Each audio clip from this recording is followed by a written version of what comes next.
Have you ever felt so deeply in love that it consumed you? Or have you struggled with an addiction that felt impossible to escape? Carl Jung, the renowned psychologist, delved into the complex connection between love and addiction, revealing how they can both be powerful forces in our lives. Love, in its purest form, is meant to uplift and nurture. Yet, when unchecked, it can become an all-consuming fire that burns everything in its path. Jung described how the line between passion and obsession is razor-thin. This obsessive love feeds on a psychological hunger that goes beyond attraction. It becomes a craving, a dependency, an emotional addiction. Like any addiction, it provides fleeting highs but often leads to deep lows, confusion, and pain. Jung believed that this dark side of love stems from unresolved shadows within the self, hidden wounds, unmet needs, and repressed parts of our psyche. When these shadows remain unconscious, they manifest as projections onto our partners, creating illusions and fantasies that feel real but ultimately trap us in cycles of suffering. The beloved is no longer a person but a symbol, embodying our deepest desires and fears. This phenomenon is not just poetic or metaphorical. It has real psychological consequences. It can distort reality, leading to control, jealousy, possessiveness, and emotional dependency. What starts as a seemingly magical connection can turn into a destructive force, suffocating the freedom and authenticity of both partners. Understanding this shadow aspect of love requires courage and deep self-reflection. Jung urged us to bring these unconscious patterns into the light, to confront and integrate our shadow selves. Only then can love transform from obsession into genuine connection. A love that frees rather than confines, that nourishes growth rather than feeds addiction. You might wonder, why do some men find themselves drawn to this kind of love? Why don't they escape at the first sign of trouble?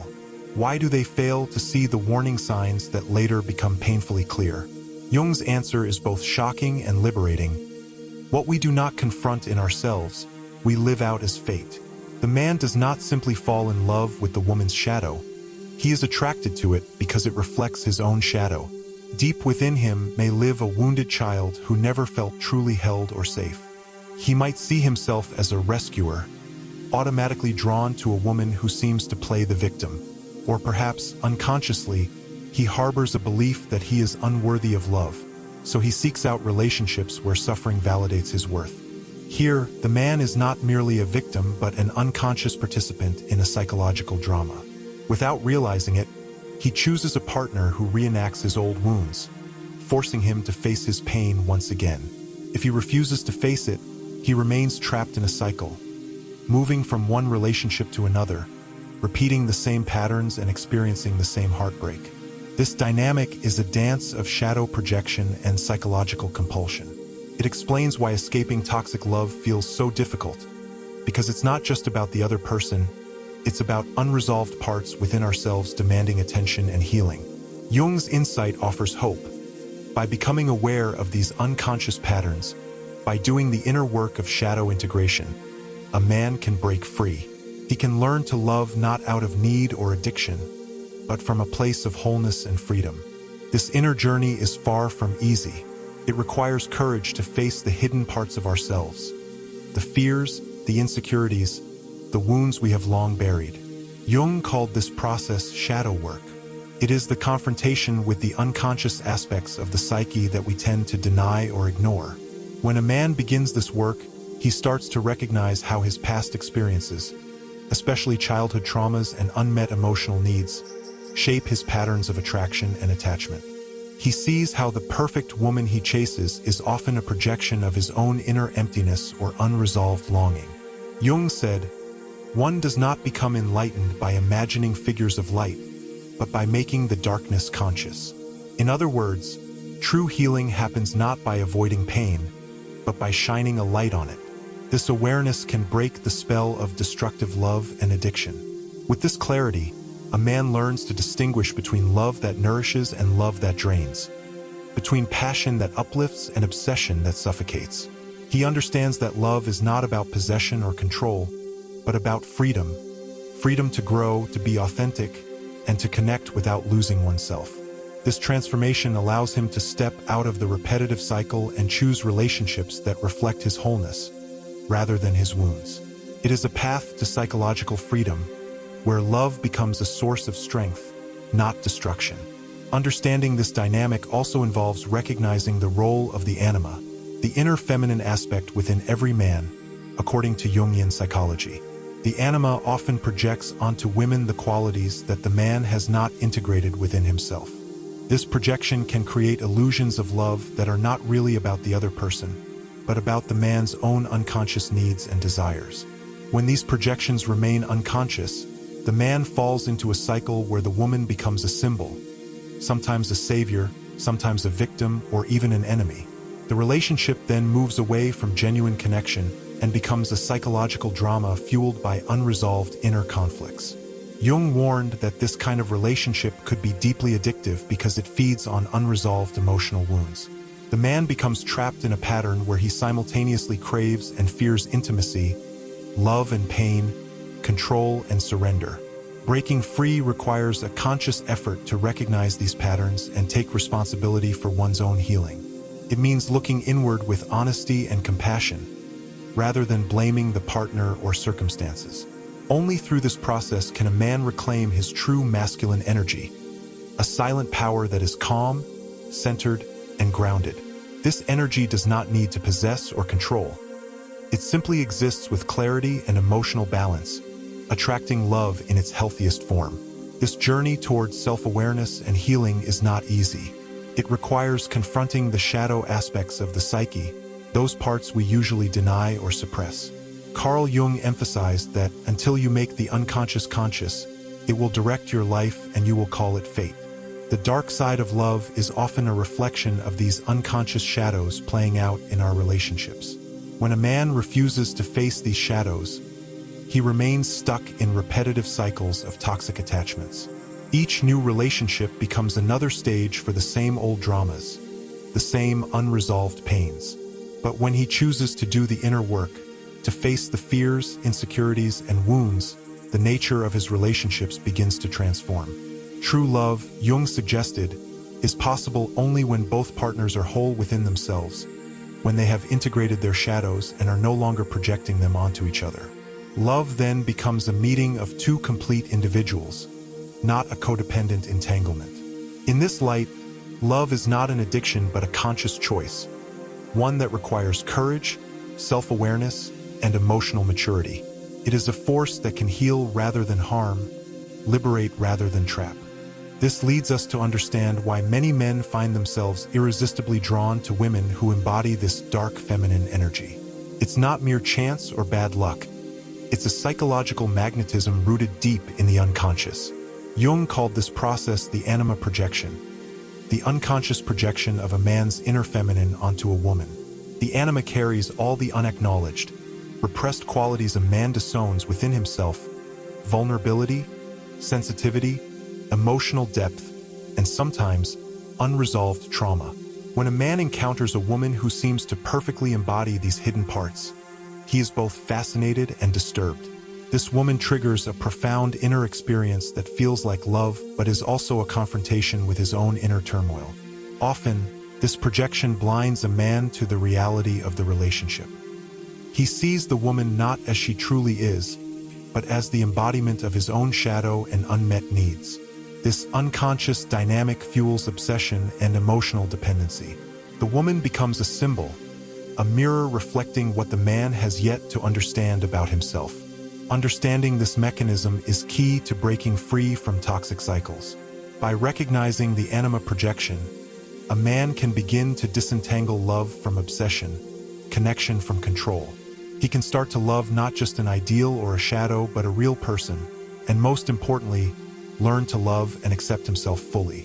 As we delve deeper, we find that this cycle is sustained not only by unconscious projections, but also by the emotional wounds carried from childhood. Jung emphasized the importance of the wounded child within each person, those parts of ourselves that never received nurturing or validation. For many men, the attraction to the damaged or needy woman is a reenactment of their own early emotional pain. This subconscious reenactment creates a powerful, magnetic bond, a mix of hope, rescue fantasy, and self-punishment. The man unconsciously believes that by saving this woman, he can heal his own wounds. Yet, the irony is painful. The relationship often deepens the hurt instead of resolving it. The danger here lies in losing oneself completely in this dynamic, where love becomes less about mutual growth and more about survival within the emotional chaos. Jung warned that until the shadow is consciously integrated, these patterns repeat endlessly, leaving both partners trapped in a cycle of pain and misunderstanding. Breaking free requires courage, the courage to face one's own shadow, to embrace vulnerability without projection, and to seek genuine connection based on awareness rather than illusion. Now, let's move to the next layer of this complex psychological phenomenon. Jung taught us that every man carries within him what he called the anima, the inner feminine archetype. This is not just an abstract idea. It's a powerful emotional and psychic presence that shapes how a man experiences and relates to women. When a man is unconscious of his anima, he projects it outward onto a woman, seeing her not as she truly is, but as the embodiment of his inner feminine ideal or his shadow's dark aspects. This projection distorts reality, blurring the lines between genuine love and illusion. Such projection can turn into a double-edged sword. On one hand, it creates intense passion and longing. On the other, it traps the man in a relationship fueled by fantasies, needs, and unresolved inner conflicts rather than authentic intimacy. Jung's insight here is crucial.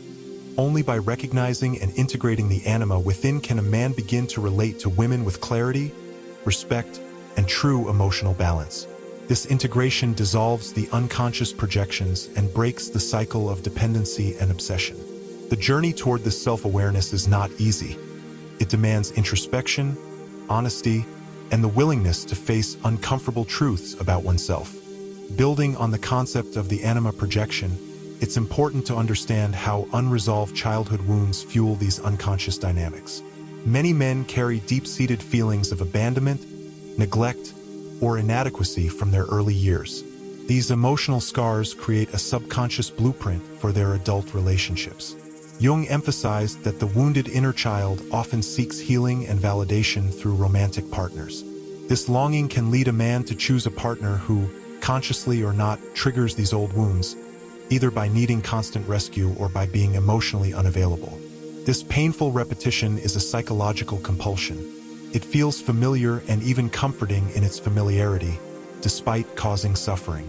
The man is caught in a loop of craving love but encountering pain, mistaking this turbulent dynamic for passion or fate.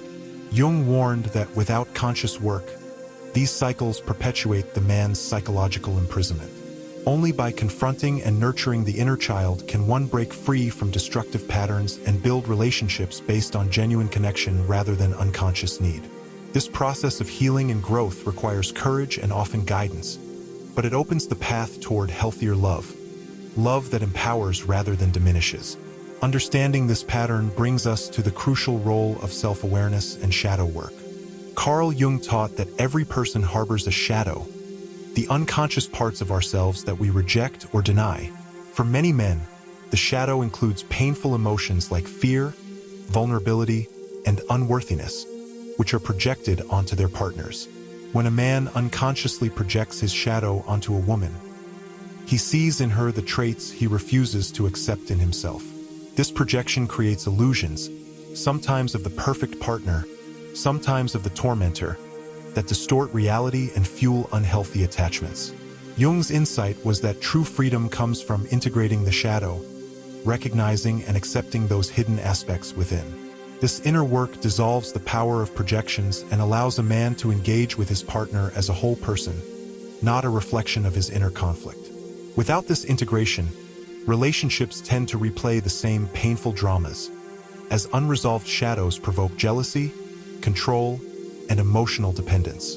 The journey toward healing is neither quick nor easy, but it is essential for breaking free from toxic cycles and experiencing love that nourishes rather than consumes. When a man begins to break free from this psychological loop, he often goes through a phase of deep pain and confusion. Detaching from addictive love isn't easy. It means letting go of a powerful illusion that once fed his emotional wounds and gave him a false sense of security. At this stage, the unconscious starts sending conflicting signals, and there's a strong urge to return to the familiar, even if it's destructive. This is where the real challenge lies, to not betray oneself for the comfort of temporary relief. Carl Jung once said, "One does not become enlightened by imagining figures of light, but by making the darkness conscious." This is exactly what happens when a man chooses to confront himself. He begins to see that what he thought was love was in fact a reflection of his inner wounds, that the woman he believed would save him was actually a mirror calling him to heal.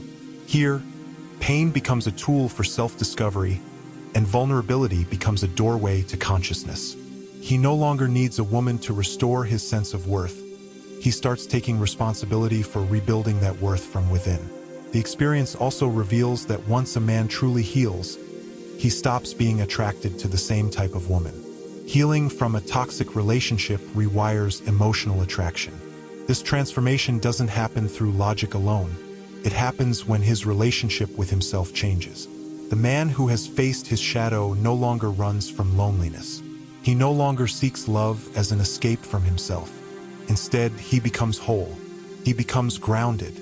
From this new place of inner strength, love takes on a different form. It's no longer about possession or completion.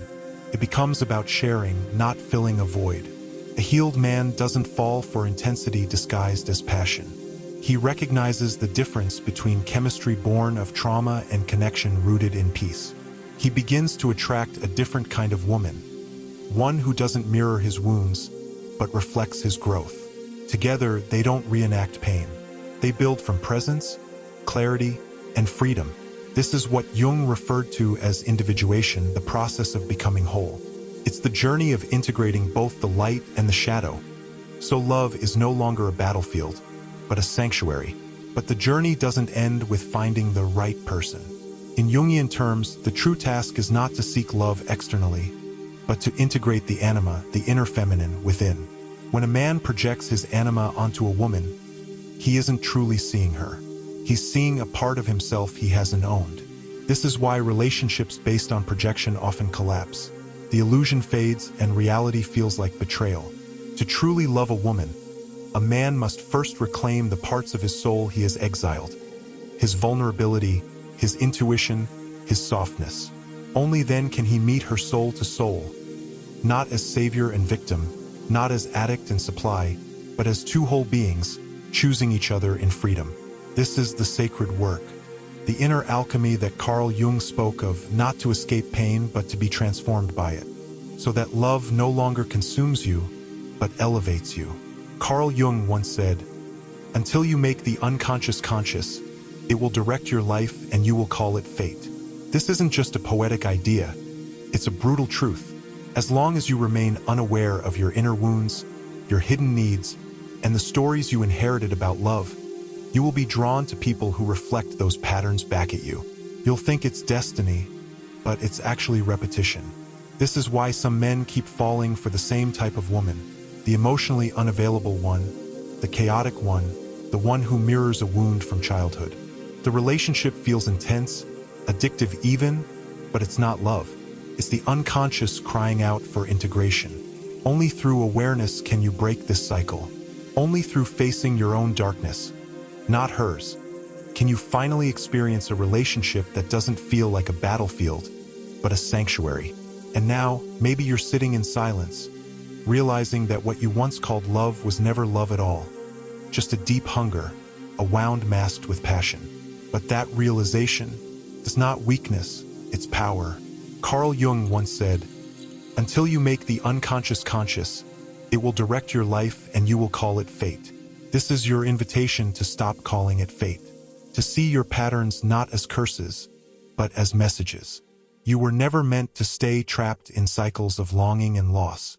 You were meant to wake up, to rise from the ashes of obsession, and to love from clarity, not desperation. Because true love doesn't consume, it liberates. And the moment you begin to love yourself enough to walk away from what drains you, that's the moment your real healing begins.